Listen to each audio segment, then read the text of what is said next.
చక్షుర్వర్ధినిక మొదలైనటువంటి నదులు ప్రవహిస్తూ ఉంటాయి.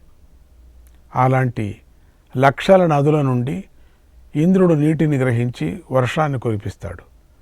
ఆ నదుల సంఖ్యను పేర్లను చెప్పలేం. ఆ నదులన్నీ పుణ్యప్రదాలు. లోకం మెచ్చిన 4 దేశాలు అక్కడ ఉన్నాయి. అవే మంగ, మశక, మానస, మందగ దేశాలు. అందులో మంగ దేశంలో విప్రులు తమ ధర్మాన్ని ఆచరిస్తూ ఉంటారు.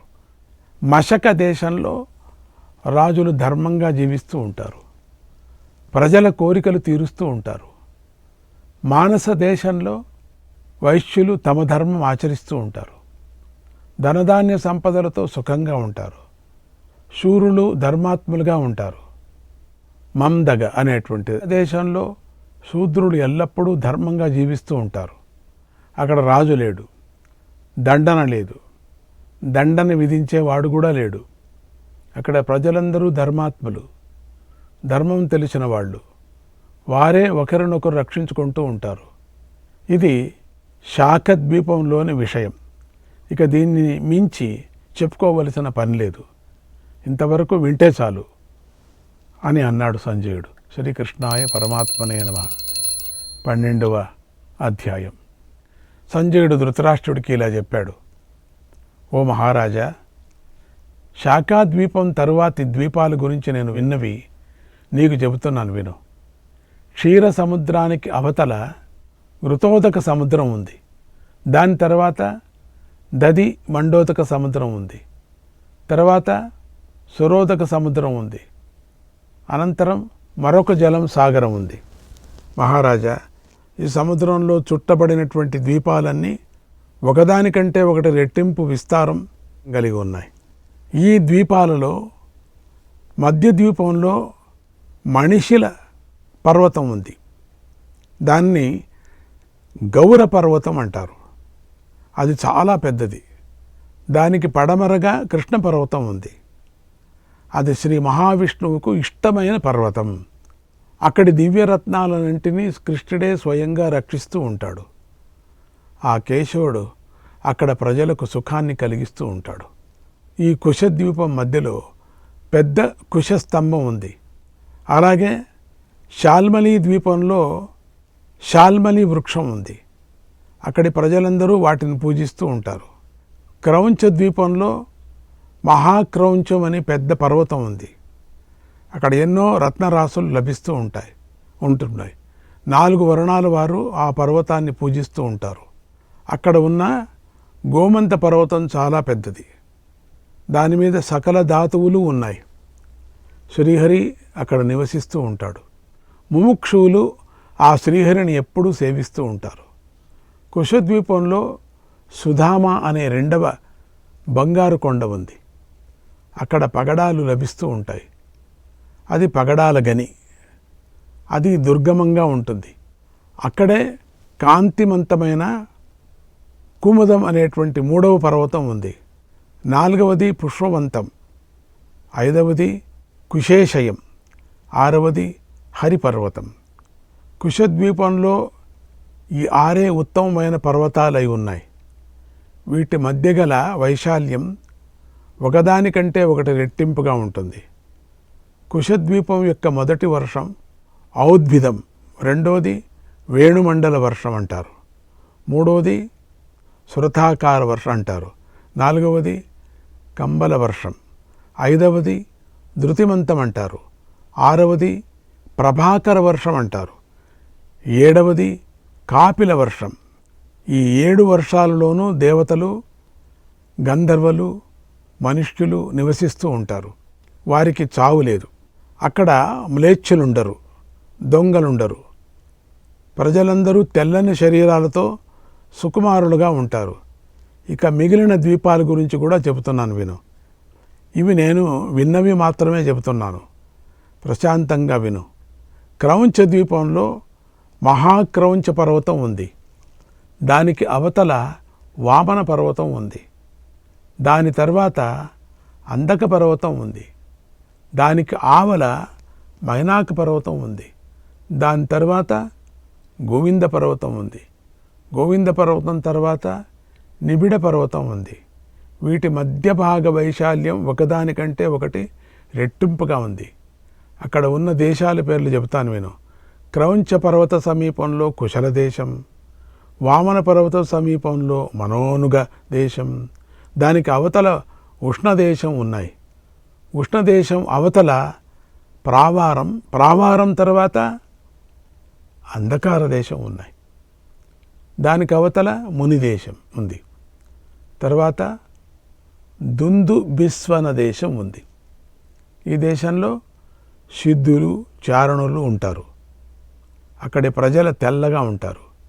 ఈ దేశాలన్నిటిలోనూ దేవతలు, గంధర్వులు నివసిస్తూ ఉంటారు. పుష్కర ద్వీపంలో పుష్కర పర్వతం ఉంది. దాని మీద ఎన్నో రత్నాలు ఉన్నాయి. అక్కడ ప్రజాపతి అయిన బ్రహ్మదేవుడు నిత్యము కనిపిస్తూ ఉంటాడు. అక్కడ దేవతలు, మహర్షులు అందరూ ఆ బ్రహ్మదేవుణ్ణి స్తోత్రం చేస్తూ పూజిస్తూ ఉంటారు. జంబూద్వీపం నుండి వివిధ రత్నాలు ఇతర ద్వీపాలకు పంపించబడుతూ ఉంటాయి.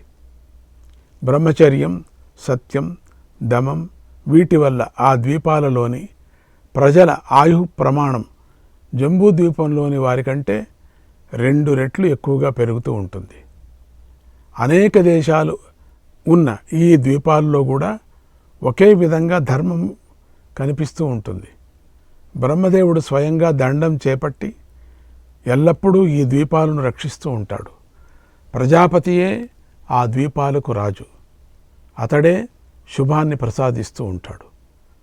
తండ్రిగాను, ప్రపితామహుడుగాను మూర్ఖుల నుండి పండితులు దాకా ఉన్న ప్రజలను అందరినీ కాపాడుతూ ఉంటాడు.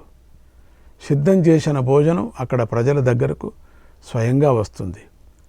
అందుకే నియమ, నిష్టము, ధర్మ, సత్యంతో ఉండి మనము ఎవరికి హింస లేకుండా భక్తితో ఉంటే ఇది ఏదో ఒక దేశం దొరుకుతుంది, ఏదో ఒక వర్షంలో ఉండిపోవచ్చు మనం కదా. అదే స్వర్గం, అంతే, అంతటితో ఉండిపోవచ్చు. అందరూ మోక్షంగాలు అంటారు కదా. మోక్షం వెనక దొరకదు, ఇవన్నా దొరకని ఎన్ని ఉన్నాయి. ఎన్ని దేశాలు ఉన్నాయి, పరమాత్ముడి దేశాలు. మామూలు ఈ ప్రపంచంలో దేశాలు కాదు, ఆవల దేశాలు. సిద్ధం చేసిన భోజనం అక్కడ ప్రజల దగ్గరకు స్వయంగా వస్తుందట.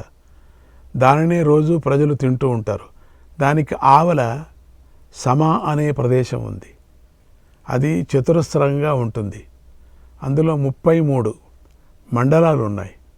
అక్కడే లోక ప్రసిద్ధి చెందిన వామనం, ఐరావతం, సుప్రతీకం, అంజనం అనే 4 దిగ్గజాలు ఉన్నాయి. వాటిలో సుప్రతీకం యొక్క గండస్థలం నుండి మదజలం స్రవిస్తూ ఉంటుంది. దాని యొక్క పరిమాణం చాలా పెద్దదిగా ఉంది. ఆ పరిమాణం అందుచేత దాని ఎత్తు, లావు ఎంతో చెప్పలేం మనం. అక్కడ అన్ని దిక్కుల నుండి ధారాళంగా వాయువు వీస్తూ ఉంటుంది. దిగ్గజాలు ఆ వాయువును గ్రహించి నిలిపి ఉంచుతాయట. పద్మాలలాగా కాంతివంతమైన తొండాల అగ్రభాగం నుండి ఆ వాయువును 100 కొద్ది భాగాలుగా విభజించి అన్ని దిక్కులకు విడిచిపెడుతూ ఉంటాయి. ఆ వాయువులే ప్రజల జీవితాలను కాపాడుతూ ఉంటాయి అన్నాడు సంజయుడు. అప్పుడు ధృతరాష్ట్రుడు ఇలా అడిగాడు, ఓ సంజయ, ద్వీపాల పరిస్థితిని, ద్వీపాలలో ఉన్న విశేషాలను విస్తారంగా చెప్పావు. ఇక ఆ తరువాతి విషయం కూడా చెప్పు అని అడిగాడు. సంజయుడు ఇలా చెప్పాడు, ఓ మహారాజా, ద్వీపాల గురించి చెప్పాను, ఇక రాహు గురించి చెబుతాను విను. రాహు యొక్క ప్రమాణం, దాని మండలాకారం గురించి నేను విన్నది చెబుతున్నాను విను. రాహు యొక్క వ్యాసం 12,000 యోజనాలు ఉంది. దాని పరిధి 36,000 యోజనాలు ఉంది. రాహు లావును గురించి పౌరాణికులు 6,000 యోజనాలని చెబుతారు. చంద్రుడు వ్యాసం 11,000 యోజనాలు అని చెప్పబడింది. చంద్రుడు పరిధి 33,000 యోజనాలుంది. వైశాల్యం 59,000 యోజనాలుంది. సూర్యుడి వ్యాసం 10,000 యోజనాలుంది. పరిధి 30,000 యోజనాలుంది. వైశాల్యం 58,000 చదురపు యోజనాలుంది. ఈ విధంగా సూర్యుడి ఆ పరిమాణం చెప్పబడుతోంది. సూర్యుడి ప్రమాణం ఇలా నిర్దేశించబడింది.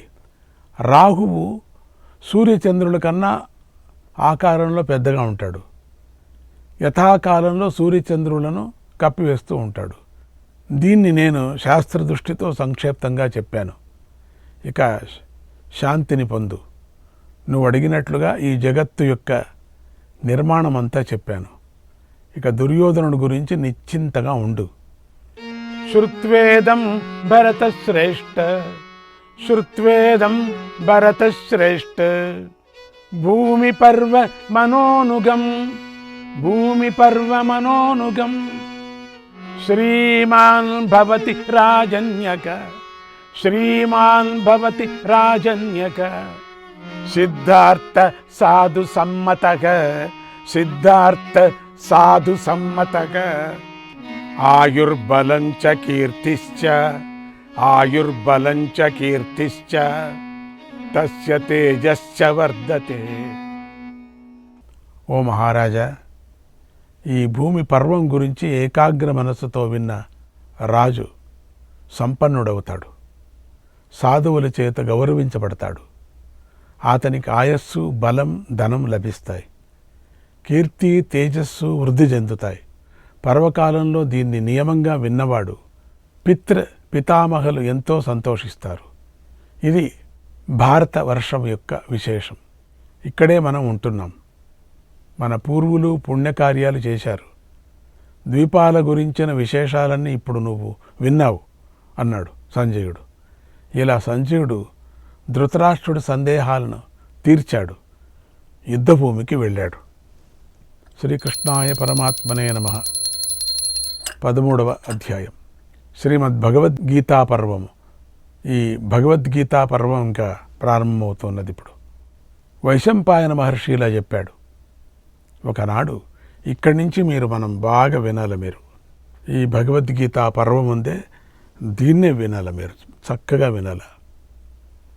ఒకనాడు పండితుడైన సంజయుడు ఎంతో దుఃఖంతో యుద్ధభూమి నుండి తొందరగాను కంగారుగాను ధృతరాష్ట్రుడి వద్దకు వచ్చాడు. సంజయుడు రణభూమికి వెళ్ళి యుద్ధాన్ని అంతా ప్రత్యక్షంగా చూస్తున్నాడు. అతనికి భూత భవిష్యత్ వర్తమానాలు తెలుసు. అతడు ఎంతో బాధపడుతూ వచ్చాడు. చింతతో కుమిలిపోతూ ధృతరాష్ట్రుడికి ఇలా చెప్పాడు. ఓ మహారాజా, నేను సంజయుణ్ణి, నీకు నమస్కరిస్తున్నాను. భరతపుత్రుల యొక్క పితామహుడైనటువంటి భీష్ముడు పడిపోయాడు, నేల కొరిగాడు. ఆయన యోధులందరిలోనూ ధ్వజంలాగా ఉంటాడు, ధనుర్ధారులకు ఆదర్శంగా ఉంటాడు. ఆ కురు పితామహుడు ఇప్పుడు అంపశయ్యపై పడిపోయాడు.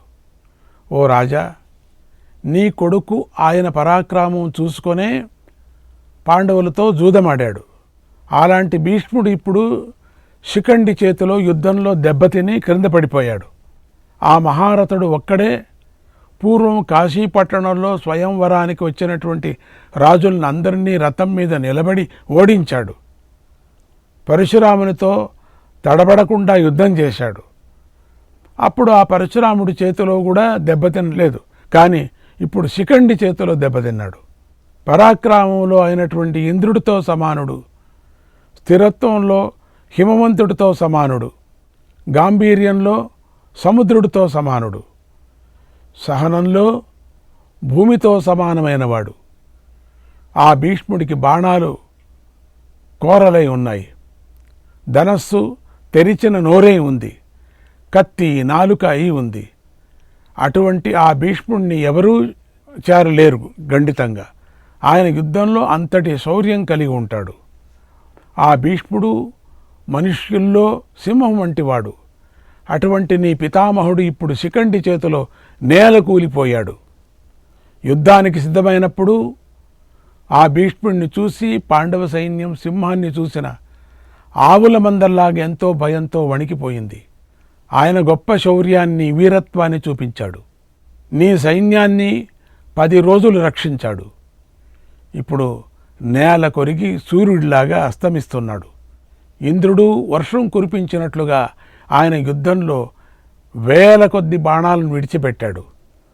10 రోజుల్లో కోట్ల మందిని చంపాడు. ఇప్పుడు గాలికి విరిగిపోయిన చెట్టులాగా నేల మీద పడిపోయాడు. ఓ మహారాజా, ఇదంతా నీ దురాలోచన వల్లనే జరిగింది, గ్రహించు. నిజానికి భీష్ముడు ఈ దశను అనుభవించదగిన వాడు కాదు, దానిని గ్రహించు. నువ్వే ఆయనకు ఈ దశను కల్పించావు అని ఉద్వేగంతో అన్నాడు సంజయుడు. శ్రీకృష్ణాయ పరమాత్మనే నమః. 14వ అధ్యాయం. భీష్మ పితామహుడు పడిపోయాడని విని ధృతరాష్ట్రుడు ఎంతో దుఃఖించాడు.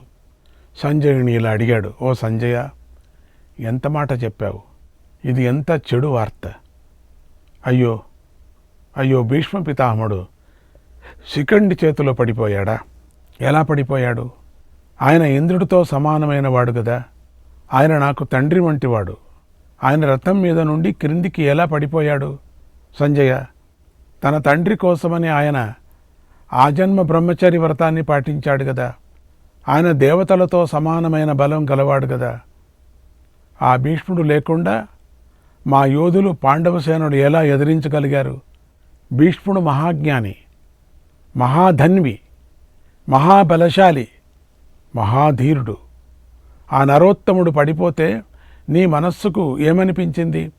యుద్ధంలో ఆ భీష్ముడిని ఎవరు కదిలించలేరు కదా. ఆయనే పడిపోయాడని నువ్వు చెబుతున్నప్పుడు నా మనస్సుకు ఎంతో బాధ కలుగుతుంది. గుండె బ్రద్దలైపోయినట్లుగా ఉంది.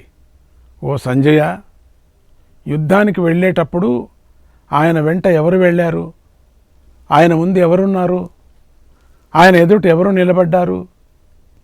ఎవరు పారిపోయారు? ఆయనను ఎవరు అనుసరించారు? భీష్ముడు శత్రుసేనలోకి ప్రవేశించినప్పుడు ఆయన వెనక ఎవరు వెళ్ళారు?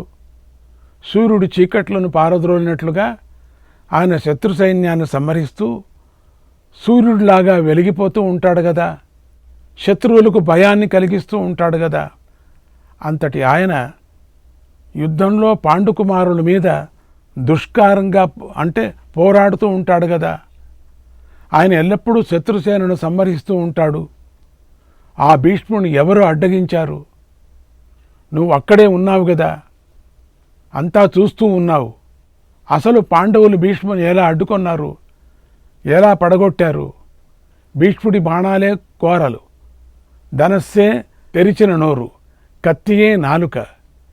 వీటితో ఆయన శత్రు సైన్యాన్ని చీల్చివేస్తూ ఉంటాడు. అంతటి భయంకరుడైనటువంటి ఆ పురుషసింహుణ్ణి అర్జునుడు ఎలా పడగొట్టాడు? ఆయన అపజయం పొందటానికి తగినవాడు కాదు కదా, ఆయనకు ఓటమి అనేది లేదు కదా. అలాంటి భీష్ముడు రథం మీద నిలబడి ధనస్సును బాణాలను ధరించి శత్రువును శిరస్సును ఖండిస్తూ ఉంటాడు కదా. యుద్ధం చేయటానికి సిద్ధమై ప్రళయాగ్నిలాగా నిలబడి ఉన్నప్పుడు భీష్ముడిని చూసి పాండుసేన ఎప్పుడూ గడగడలాడిపోతూ ఉంటుంది కదా. అలాంటి భీష్ముడు 10 రోజులు యుద్ధం చేసి శత్రుసేనను వధించాడు, బాధించాడు. అయ్యో, ఆ భీష్ముడు కష్టసాధ్యమైన పనులు చేసి సూర్యుడిలాగా అస్తమిస్తున్నాడు. ఆయన ఇంద్రుడిలాగా బాణాలను కురిపించి 10 రోజుల్లో కోట్ల మంది సైనికులను చంపాడు. అయ్యో, అటువంటి నా తండ్రి నా చెడు ఆలోచనతోనే యుద్ధంలో దెబ్బతిన్నాడు. పెనుగాలికి పెరిగిన మహావృక్షంలాగా నేల మీద పడిపోయాడు. ఈ అవస్థ అనుభవించటానికి ఆయన తగినవాడు కాదు. భీకర పరాక్రమశాలి అయినటువంటి ఆ భీష్ముణ్ణి తమ ఎదురుగా చూసి పాండవసేన ఆయనను ఎలా కొట్టగలిగింది? సంజయ, అసలు భీష్ముడితో ఆ పాండుకుమారుడు ఎలా యుద్ధాన్ని చేయగలిగారు? అందులోనూ ద్రోణుడు బ్రతికి ఉండగానే భీష్ముడు ఎందుకు గెలవలేకపోయాడు? అక్కడే కృపాచార్యుడు, ద్రోణాచార్యుడు కూడా ఉన్నారు కదా. వారు ఉండగానే భీష్మ పితామహుడు ఎలా పడిపోయాడు? భీష్ముడిని దేవతలు కూడా సమీపించలేరు. అంతటి అతిరథుణ్ణి శిఖండి ఎలా పడగొట్టాడు? ఆయన మహాబలుడు, ఇంద్రుడు వంటి పరాక్రమవంతుడు, పరశురాముడితో యుద్ధం చేశాడు. అయ్యో, విధి ఎంత పని చేసిందో! ఆ మహారథికుల్లో ఒకడైన భీష్ముడు ఎలా పడిపోయాడు సంజయ? శ్రీకృష్ణాయ పరమాత్మనే నమః.